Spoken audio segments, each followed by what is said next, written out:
Skin grafting એટલે શું અને બર્ન્સના દર્દીમાં એનો શું ઉપયોગ છે? સ્કિન ગ્રાફ્ટિંગ એટલે દર્દીની પોતાની સ્કિન એક જગ્યાએથી લઈ અને દર્દીના શરીરમાં જ્યાં જરૂર છે ત્યાં મૂકવી તે પ્રક્રિયા.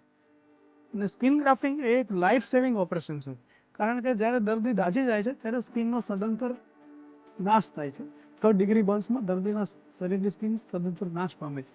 એ જગ્યાએ જો આપણે નવી સ્કિન ના મૂકીએ તો દર્દીના શરીરમાંથી સતત પોષક તત્વો, રેડ બ્લડ સેલ અને એ બધું લોસ થયા કરે છે અને દર્દી ઇન્ફેક્શનનો ભોગ બની શકે છે, અથવા તો બહુ જ ખરાબ પ્રકારની ડિફોર્મિટી અને કોન્ટ્રેક્શન ડેવલપ થાય છે.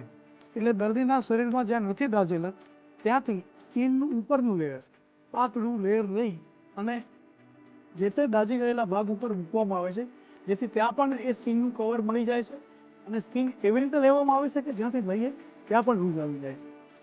આ સ્કિન ગ્રાફ્ટિંગ જે ટેકનિક છે એને સ્પ્લિટ થિકનેસ સ્કિન ગ્રાફ્ટિંગ કહેવાય છે, જેમાં સ્કિનની સમગ્ર થિકનેસ નહીં પણ એનો ઉપરનો પાર્ટ એટલે કે એપિડર્મિસ અને નીચેનો પાર્ટ એટલે કે ડર્મિસનો ઉપરનો પાર્ટ એટલે આખું એપિડર્મિસ અને ડર્મિસનો આંશિક પાર્ટ એ ટ્રાન્સફર કરવામાં આવે છે. જ્યાંથી સ્કિન ટ્રાન્સફર કરીએ ત્યાં નવું એપિડર્મિસ બની જાય છે, પણ જે ડર્મિસ ત્યાંથી ટ્રાન્સફર થઈ તે નવી જગ્યાએ આપણને રૂઝ લાવવામાં મદદ કરે છે.